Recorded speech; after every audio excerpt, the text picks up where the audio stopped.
A very good morning, dear children. Jai Swaminarayan. So, welcome back to Atmaya Green School, Jadeshwar branch. So, children, today is 6th of July and this is your English class. So, last week we had completed the exercises which were given till page number 19. Now, we'll go ahead with the exercises which has been given on page number 20. So, here you have to complete the letter to your friend describing your new school by filling in the blanks as directed. Okay, so you will start with the exercise, and this exercise you are going to do it in your textbook, in your English course book. So, let us begin. My dear Rohan, you had asked me to write about my new school and some of my new friends. So here it is. I joined this school last week. The school is co-educational and situated in Nainital near a beautiful lake. The staff is highly qualified or efficient. They work very hard to help students perform well. Our principal is a learned gentleman. The school houses a big library and a gymnasium. What most excited me was a monthly students magazine. It is designed independently by the students of various classes. Students contribute actively, regularly, and write really good articles. Write to me soon. Your affectionately, Garima. So, I'll repeat the exercise again. First, you have to write a noun, that is my dear. You have to write your friend's name, my dear Rohan. You had asked me to write about my new school and some of my new friends, so here it is. I joined this school last week. The school is co-educational and situated in Nainital near beautiful lake. The staff is highly qualified, efficient. They work very hard to help students perform well. Our principal is a learned gentleman. The school houses a big library and a gymnasium. What most excited me was a monthly students magazine. It is designed independently by the students of various classes. Students contribute actively, regularly, and write really good articles. Write to me soon. Your affectionately, Garima. So, this is how you are going to complete the exercise. Okay. So, now let us go ahead with the pronunciation exercise, which is given on page number 21. Now, look at the words and pronounce them slowly, clearly, and loudly. So, please open to page number 21 and the words are given over there. The first word is stroke, second one is badly, third one is inspector, and the fourth one is education. When we say them slowly, they sound like this: stroke, badly, inspector, education. So, each part is called a syllable. Each syllable has one vowel sound. These vowel sounds are shown in italics. The first word is not broken at all. Now, let's see why it is not broken at all. It is not broken at all, that is the first word, stroke. Okay, it is not broken at all because it has only one vowel sound and hence only one syllable. So in all the words given over there, you can see that the first word is not broken. Now you have to do the exercise which is given over there on page number 21. Now you have to split the words given in to their syllables. The first word is school. So school will be as it is school. Answer will be school. The second one will be exercise. So you are going to break the word into three parts. Okay. X hyphen ER hyphen CISE. So I'll repeat it again. E hyphen XER hyphen and CISE. Exercise. Okay. Now the next word is number. Number. NUM hyphen BER. Then the next one is English. ENG hyphen LISH. Now the next one is gymnastics. So GYMNASTIS.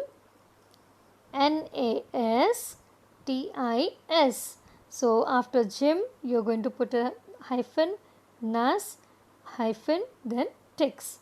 Okay. Now the next one is understand. UN then hyphen DER hyphen STAND stand. So understand. Now the next one is reason. REAS hyphen SON. Now the next one is nation. NA hyphen TION. Then the next one will be develop. DE hyphen VE hyphen LOP. Now the next one is desire. DE hyphen SIRE. So this is how you are going to complete the exercise in the course book itself on page number 21. Now let's move ahead with the life skills exercises which has been given on page number 22. Now emotional skills. Resisting peer pressure. In the story, little daddy gives in to his classmates when they pressurize him into playing ping pong and stops going to school as a result. Many of us encounter situations like this in our lives. Although we are taught right from wrong at an early age, we still sometimes succumb to the pressure when our friends and our peers influence us. It is then that we lose focus of our values and morals. So children, now let's begin with the situations which has been given on page number 22. Okay, so the first situation is your friend and you do not like a subject at school. Your teacher tries to coax you to work harder, but you don't like it. You find your teacher strict and the subject boring. One day, your friend asks you to skip the class and sit in the sports room or the library. It sounds interesting. What would you do? So, the problem over here is I am torn between the skipping class with my friend or attending a class in a subject I don't like. Okay, so the situation has been given, and what is the problem? After reading the situation, you come to know that you are torn between skipping the class with your friend or attending a class in a subject you don't like. So the problem is I am torn between skipping class with my friend or attending a class in a subject I don't like. So the action what you are going to take is I give into peer pressure and go with my friend. and the consequence is you get caught and your parents are informed. You have to go to the principal's office. Everyone is upset with you. Okay, now we'll go ahead with the second situation. Okay, children. Now the second situation given over here is you are underage and not allowed to ride a scooter. Your friend encourages you to take your father's scooter and go for a ride. You do not have a driver's license, but your friend insists that you ride around the house for a while and put it back. It is an adventurous idea. What will you do? So, here the situation second has been given to you, and your problem is you are peer pressured to do something that you know is wrong and dangerous, but tempted because your friend is persuading you and it sounds like fun. And the action for the problem is, though you are very tempted, you refuse.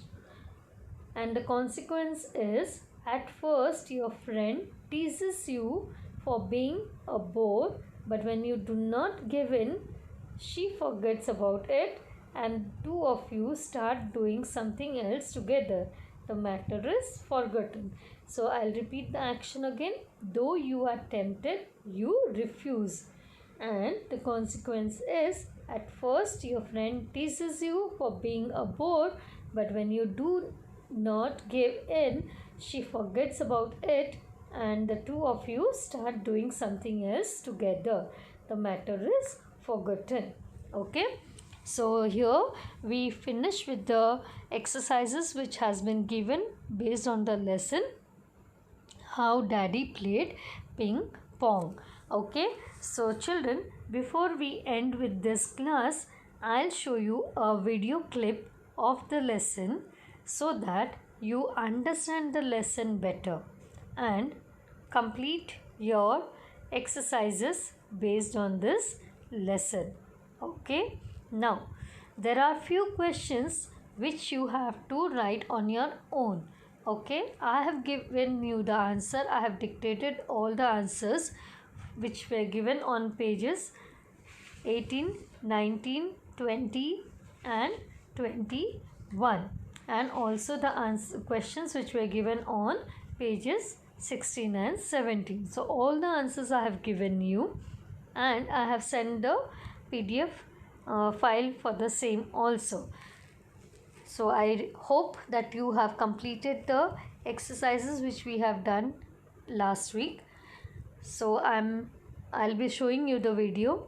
Please go through the video, see the video. Hope you will like the video, and then we'll complete the lesson over here. So let's see the video.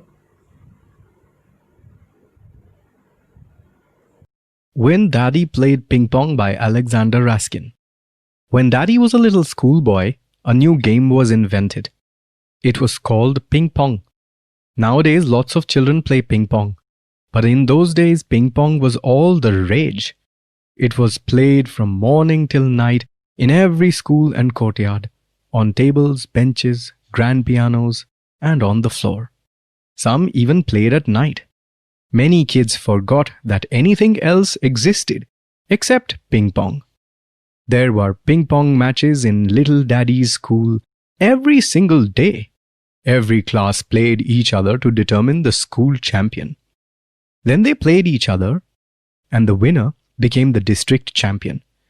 Then there was a city tournament, when Moscow and Leningrad played each other. Little Daddy was amazed. He just couldn't understand why it was so interesting to keep bouncing a little white ball back and forth with little paddles.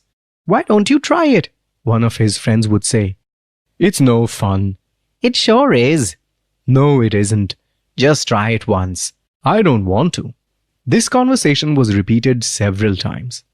Naturally, one bright day, Little Daddy got a ping pong paddle and took his place at one side of the table. And that was the end of him. I say, one bright day. But little Daddy's parents considered it to be one of the darkest days of their lives. And all because little Daddy became fascinated by ping pong. In the beginning, he couldn't manage to hit the ball. When he finally learned to hit the ball, it wouldn't bounce on the table. At last, when little Daddy managed to hit the ball and it bounced across the table, he took a real interest in the game.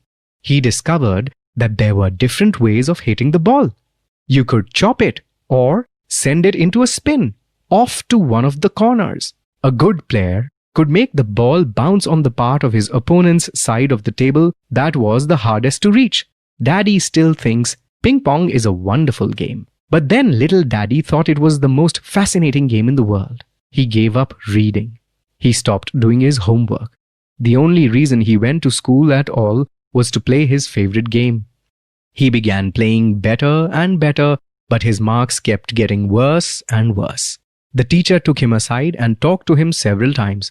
She explained that there was a limit to everything. She even reminded him of the saying, "There's a time for everything." Little Daddy didn't argue because it was no use. But could he make her understand that ping pong was the work of his life while everything else was play?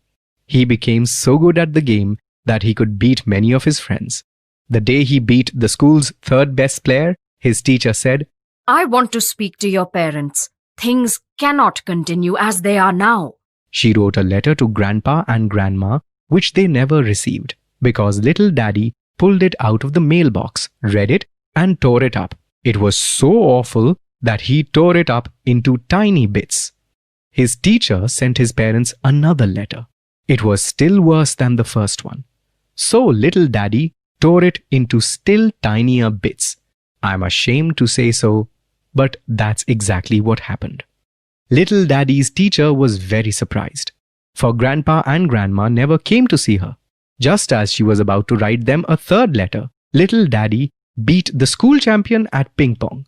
After that, he decided there was no use going to school anymore, and so he didn't. Every morning, he'd make believe that he was going to school, but there were no notebooks or textbooks in his school bag.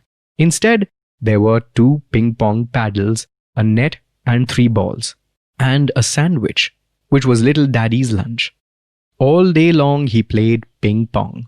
Little Daddy had many new friends, all of whom were equally crazy about ping pong. He knew every Moscow champion by sight. The famous Falkevich brothers greeted him as an equal. He became a member of the junior team. He'd already lost his first real game. At this point, his teacher, having received no answer to her letters and missing little Daddy in class, went to see him. Little Daddy was not at home. Grandma and Grandpa were, though. When they discovered their son had been playing hooky and was spending his days slamming a little white ball around, they were thunderstruck. They decided that little Daddy was out of his mind. After all, they'd never played ping pong. They hid his paddles and balls and took little Daddy to a doctor.